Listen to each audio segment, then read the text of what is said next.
tema de actualidad en la entrevista de Cristian del Alcázar Ponce. Hoy con... Muy bien, estamos listos para nuestra primera entrevista el día de hoy. Es martes 26 de marzo. ¿Cómo va el país? ¿Cómo está el país? ¿Cómo va el gobierno del presidente Daniel Noboa? Él ha asegurado hace pocos días que su gobierno es de resultados. Realmente está dando buenos resultados. Este gobierno lo conversamos esta mañana con nuestro buen amigo Gustavo Ich, reconocido analista político. Gustavo, bienvenido. Gracias por estar con nosotros. Buenos días, Cristian. Muchísimas gracias por la invitación. Un saludo para toda la audiencia. Gracias. 4 meses de gobierno. ¿Y cómo va? ¿Cómo va Daniel Noboa? Bueno, es una pregunta complicada de responder por una razón. Una cosa es la realidad y otra cosa es la realidad que se percibe. Y la otra lo que ellos sienten, ¿no? Por supuesto. Y la que ellos viven. Se ha visto que ahí hay una especie de burbuja ahí donde la realidad es totalmente distinta. Pasa siempre. Así es, con los políticos pasa siempre, lamentablemente. Estamos mal acostumbrados a eso en el país ya.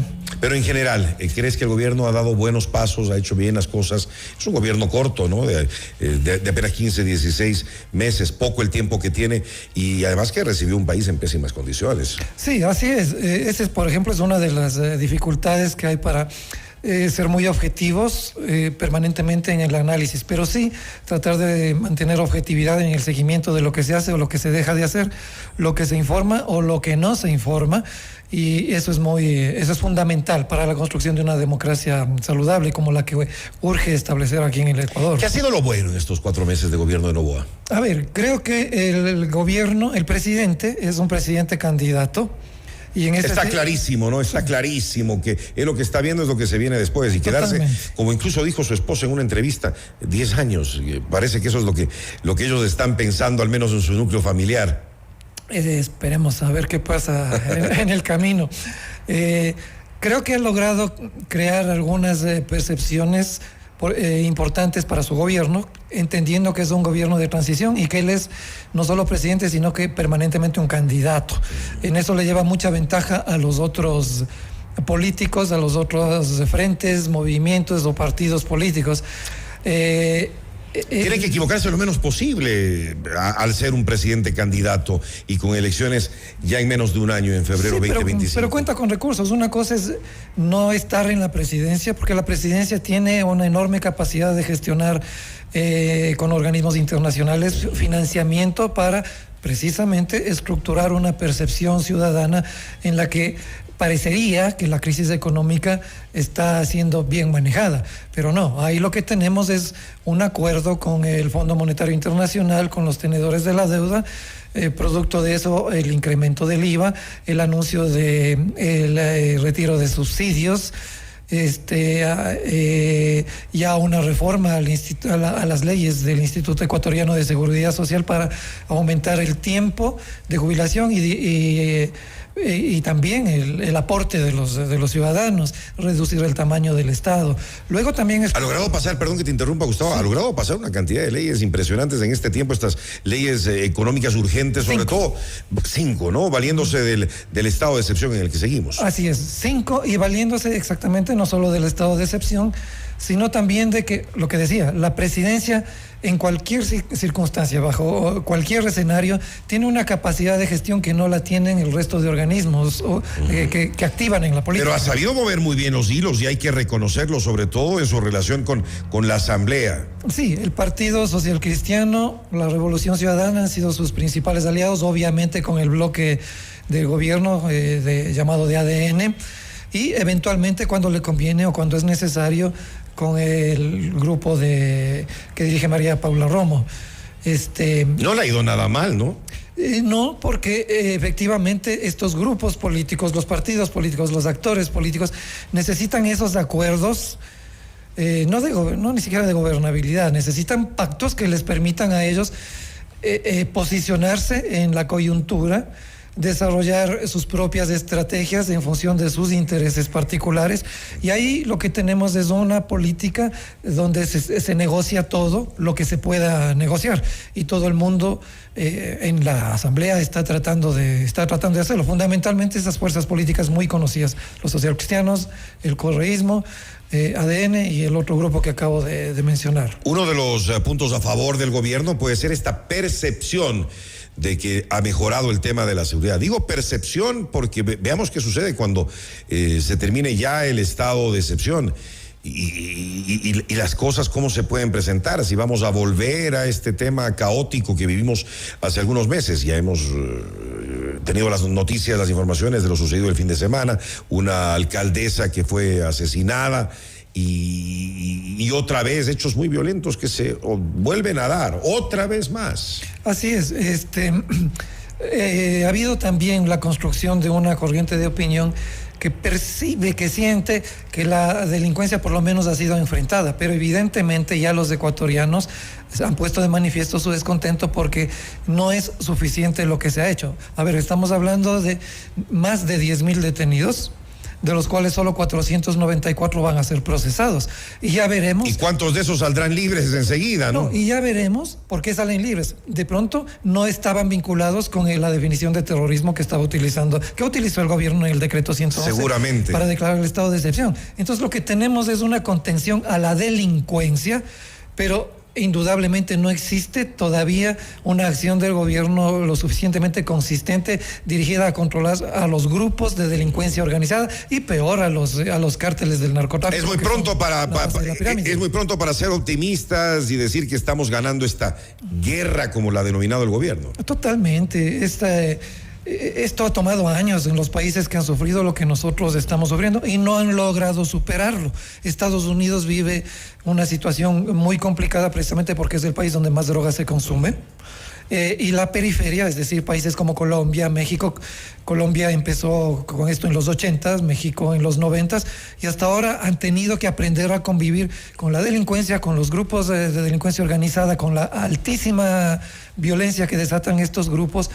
Y esto le va a pasar, y le está pasando al Ecuador. Ya vemos lo que está ocurriendo. Cuando termine el estado de excepción, esto tiene clivajes, ¿no? Un sube y baja que depende no solo de lo que haga el gobierno de turno, sino de lo que hagan los grupos de delincuencia organizada y el narcotráfico internacional. El 8-9 de abril se cumple ya el tercer mes de estado de excepción. Ya legalmente, de lo que entiendo, no podría prolongar, o sí lo podría hacer. Muy difícilmente, a menos que se desate alguna circunstancia que nuevamente le reúna al Consejo de Defensa del Estado y se inventen otra figura como la del decreto 111. Y que la Corte Constitucional lo permita. Que lo apruebe, justamente iba a decir eso. Pero bueno, aquí tenemos también otro éxito, si se puede llamar así, del gobierno. Esta construcción de corrientes de opinión en la esfera pública evita, ¿no? Y evade la discusión con sectores de la ciudadanía. Se mueve a través de redes sociales, maneja una estrategia de publicidad que tiene 2,5 millones solamente para eso y antes de que empiece la campaña. Han manejado bien la comunicación electoral, ¿no? En términos de la estrategia para que los ecuatorianos pensemos que las cosas están siendo controladas. Y que lo apoyen.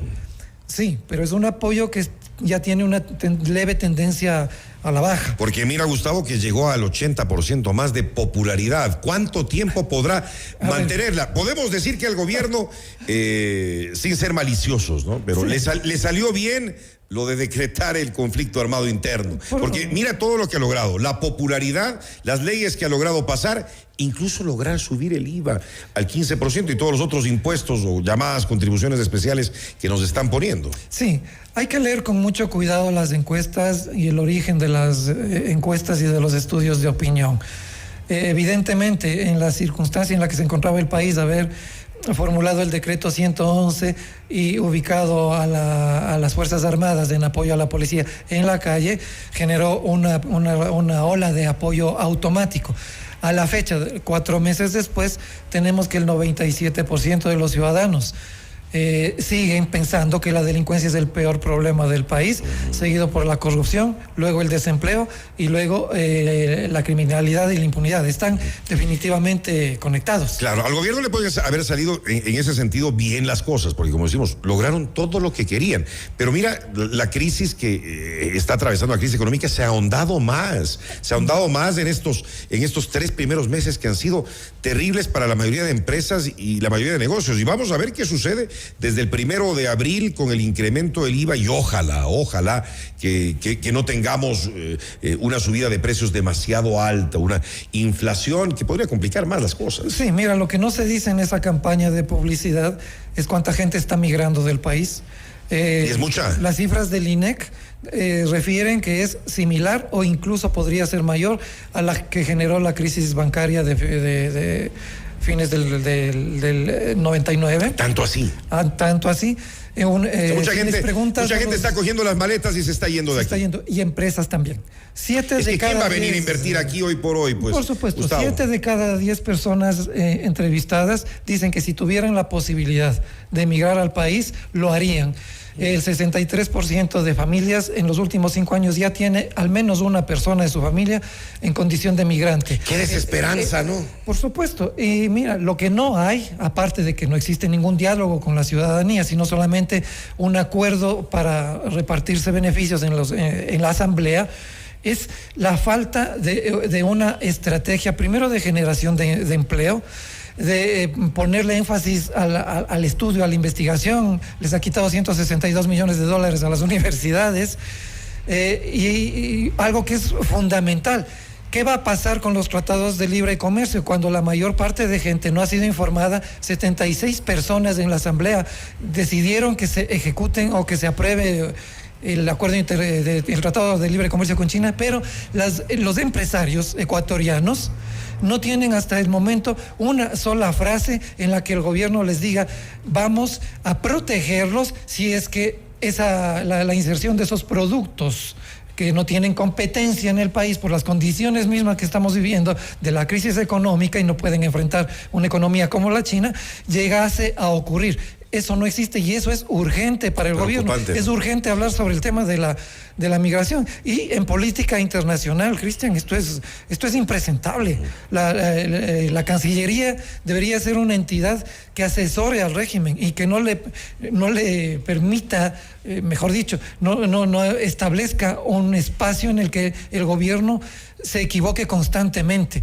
La Cancillería realmente, insisto, para mi modo de ver, tiene que ser reforzada con funcionarios de carrera que entiendan la situación global y regional en la que está inserta el Ecuador, que no privilegien solamente acuerdos comerciales, es decir, que no vayan alrededor de la economía, sino que también miren la política. Aquí no se está mirando la política regional. La canciller, me recuerdo, solamente por mencionar un ejemplo, desconoció al gobierno venezolano. O sea, el presidente tuvo que aclarar y salir a rectificar esa declaración. Más allá de que no nos guste ese gobierno, hay que saber cómo manejar esos temas. Efectivamente, ese es un problema serio. Y en el Ministerio de Medio Ambiente, ni hablar. O sea, el país es absolutamente consciente de lo que está pasando ahí. Y es un tema hipersensible para la economía del país. El presidente viajó a Canadá, gestionó o promovió la inversión de $4.800 millones en minería, y miren lo que ya está pasando alrededor del tema de la minería. Es decir, de ese dudoso dato del 80% de popularidad y que nunca antes se habían visto en la democracia, que es una lectura de una encuesta realizada por una firma muy conocida. Ahora tenemos cifras del 57% que han sido medidas por ya bajó al 57 la popularidad del presidente. Que igual que es altísimo. En medio de todas las circunstancias, pero insisto, obedece. Y ojalá que lo tomen bien, ¿no? Que no se sobren. Ojalá, no. Lo que pasa es que, insisto, ahí ha logrado configurar una esfera pública en la que la mayoría de gente, como no se habla de estas cosas y se escamotea el debate, está concentrada en la delincuencia, está concentrada en la falta de trabajo, está concentrada en la falta de acceso a la salud, y estas cosas son muy profundas, no las habla. Y usted es experto, y usted es experto en este tema, Gustavo. Gustavo, ¿usted cree que en cualquier momento puede caer? O sea, así como la popularidad llegó a estar tan alta el presidente con los temas del IVA, ya cuando se sientan los efectos, con el desgaste de estos meses, ¿puede ir cayendo mucho la popularidad del presidente? Esa es una especulación que siempre en política tiene que hacerse, pero en función de investigaciones que no sean sesgadas, investigaciones que se realicen. La mayoría son bien sesgadas, ¿no? Hay algunos a los que ya no les creemos nada. Así es, debería haber una encuesta para averiguar cuántos ecuatorianos les creemos a muchas encuestadoras que visitan acá en el país.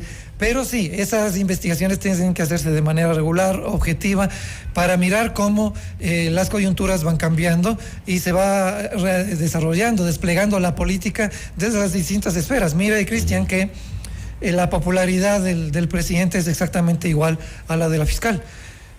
Que una lectura de eso que nos hace pensar que quién está actuando para contener la corrupción la corrupción aquí en el país, que es altísima. La figura preeminente es la de la fiscal. El presidente lo que hizo es... Que tiene respaldo, ¿no? Sí, así. Ella estaba en una situación muy crítica. La Asamblea ha estado permanentemente a través de uno de sus grupos, de su bloque mayoritario, tratando de terminar anticipadamente con las funciones mediante un juicio político a la fiscal, y ahora tiene un 57% de aceptación. Todo esto ocurre y va a seguir cambiando, insisto, en función de lo que los otros actores de la política puedan hacer. Que también comenzarán a pensar ya mucho más en sus propios intereses, más que en los pactos, y apoyar a este gobierno. Han estado haciendo eso permanentemente, Cristian. Pero ahora más, mientras nos vayamos acercando a las próximas elecciones, claro, y a la campaña, ellos van a ver por sus intereses, obviamente. Sí, la política lamentablemente se transforma en un escenario de oferta y demanda, y los actores políticos actúan de una manera muy deleznable en función solamente de sus intereses particulares y no de los intereses del país. Por más que en campaña digan que no van a subir los impuestos, que no van a subir... Pero después hacen lo contrario, hacen todo lo contrario, pues mi querido Gustavo, y ya nos pasó con Lazo y nos ha vuelto a suceder ahora con Novoa. No, subiré impuestos, toma. Así es, no son los únicos dos presidentes con los que han incumplido sus promesas de campaña, porque en campaña se permite todo. Pero eso está mal, ¿no? Muy mal. ¿Cómo nos mienten descaradamente? Muy mal, tenemos un código... Ni siquiera es que dejan los impuestos tal y como estaban, o que los bajan como algunos prometen, sino que los suben. Por supuesto, y además recordemos cómo se han beneficiado con la condonación de deudas, no la clase media, que vive totalmente complicada por la falta de empleo. ¿No? Entre ellos, así es. Entonces, creen que no nos damos cuenta. Al parecer. ¿Sabe qué creo yo, Gustavo? ¿Sabe qué creo yo, Gustavo? Que todavía estamos como en una burbujita, que en cualquier momento se va a reventar. La verdad, yo creo que por ahí va la cosa.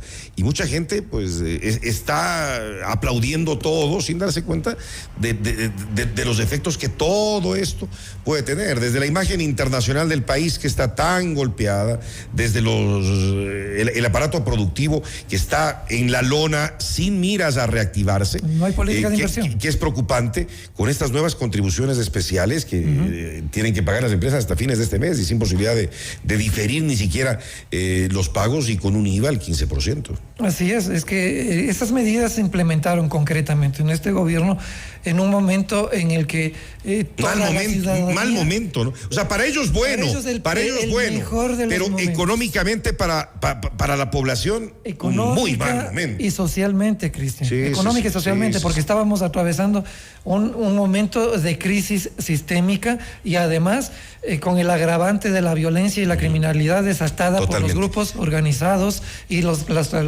cárteles del narcotráfico, que todavía están actuando. O sea, de hecho, sus líderes hasta se fugaron y bajo el control del... No ha caído ni un solo pez gordo, ¿no? Ni un solo pez gordo, ni siquiera a los que se fugaron les han logrado recapturar. No, y ellos siguen, obviamente. Ya parece que nos olvidamos de eso. Exactamente, pero claro, tenemos la sensación de que las calles están más seguras porque se han detenido aproximadamente a 10,000 delincuentes, pero insisto, 494 de ellos nomás van a ser procesados. Entonces, aparentemente las calles están más seguras, pero el fenómeno está ahí, tal y como empezó. Hablábamos un momento de las cosas buenas del gobierno, que las ha tenido y hay que reconocerlas, porque al menos hizo algo, no con la pasividad terrible, con todas las consecuencias que ocasionó el señor Guillermo Lasso Mendoza. Lo malo de este gobierno, ¿en qué se ha equivocado? ¿En qué podría mejorar según su criterio? A ver, Gustavo. yo creo que es fundamental que hable con los empresarios pequeños y grandes, con los comerciantes. Reactivar el país. Y les diga, a ver, esta es la estrategia que nosotros vamos a manejar y les vamos a proteger de los posibles impactos que generen los tratados de libre comercio que estamos firmando con Sansón y los. ¿A usted le preocupa más los tratados de libre comercio que los nuevos impuestos o la subida de los impuestos? No, porque estadísticamente está comprobado que uno de los temas que se generan para que puedan haber llegado recursos y el país cumpla con el Estado, el gobierno cumpla con sus compromisos inmediatos en materia financiera, están condicionados a la subida de impuestos, a la eliminación de subsidios. Para que nos presten más plata. Y al desempleo. Es decir, claro, le estamos dando oxígeno a una persona que estaba prácticamente a punto de morir, sumergida en el océano. Le estamos dando oxígeno artificial con la generación de nueva deuda. Esa deuda la vamos a pagar según la estrategia que estamos mirando a través de estas inversiones en espacios estratégicos que no deberían ser negociados ni privatizados sin que exista el diálogo con todos los ciudadanos y no simplemente que se nos informe cuando están realizados bajo el acuerdo con la Asamblea con los mismos grupos de siempre y a espaldas de la ciudadanía. ¿Qué más debería o podría hacer el gobierno en estos meses que le quedan? Creo que el gobierno debería regresar a mirar a la educación, al frente social en conjunto, a la educación, a la salud, que es donde más. Porque no le prestan mucha atención. Para nada. Me parece, ¿no? O sea, haber eliminado el presupuesto en 162 millones del presupuesto de las universidades está condenando al país al retraso. Pero es que dicen que no hay plata, Gustavo. Hay plata para otras cosas, pero es solamente cuestión de mirar cómo en los países más desarrollados la educación es uno de los espacios y de las esferas que más responsablemente es manejada por los gobiernos. Esos son los países que desarrollan. Aquí nos están condenando al subdesarrollo, entre otras razones, por eso. No hay atención al frente social en lo absoluto. Se está afectando al medio ambiente de una manera irresponsable, no solamente para los ecuatorianos, para las futuras generaciones de ecuatorianos, sino para el mundo entero. Miren solamente es cuestión de ver lo que está pasando en la Amazonía. La Amazonía es un pulmón estratégico para el mundo, no solamente para el Ecuador. ¿Qué escenario esperaría para la consulta popular? Ya falta poquito. Creo que como todavía no termina de reventar esa burbuja de la que usted hablaba, todavía le queda con qué negociar Va a ganar el sí en todas las preguntas. No me atrevería a decirlo. Es muy probable, puede que no ocurra porque, insisto, la política es algo que se mueve no solamente en función de un actor, sino de lo que puedan hacer los demás. Para las próximas elecciones, tienen muy buenas probabilidades de reelegirse. Si es que al menos por ahora. Si es que gana la consulta, que eso es lo que está buscando, eso será un trampolín para las próximas elecciones. Y todos los candidatos nuevamente van a fijarse en el tema de la inseguridad, del combate a la inseguridad, de la generación de empleo. Y van a surgir los nombres que ya conocemos y que están posicionados en la esfera pública, posicionados en el electorado. Un presidente candidato, insisto, de lo que dije al inicio, tiene enormes ventajas para competir en un escenario electoral. Y puede ser bueno, creo yo, también hay sus cosas negativas, pero puede ser bueno porque no tiene el chance de equivocarse, o al menos lo menos posible, para que el país sienta que de verdad las cosas están mejorando y vuelvan a votar por él. Sí, que pueda. Sabemos que este gobierno de transición tiene muy poco tiempo para realizar cambios profundos. Sabemos que es un candidato permanente más que un presidente permanente. Todos lo sabemos.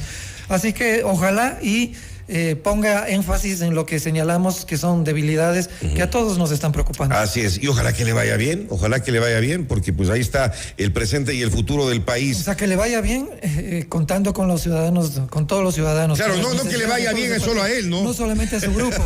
Claro, que le vaya bien como gobierno. Porque ahorita le está yendo bien a su grupo nosotros. Y a él, sí. Claro, muy bien, muy bien. Y no solo a ese grupo, a otros grupitos también. Les está yendo excelente. Así Gustavo Ich, analista político. Gracias, Gustavo, por haber estado con nosotros. Buenos días. Noticias, reportajes y opiniones.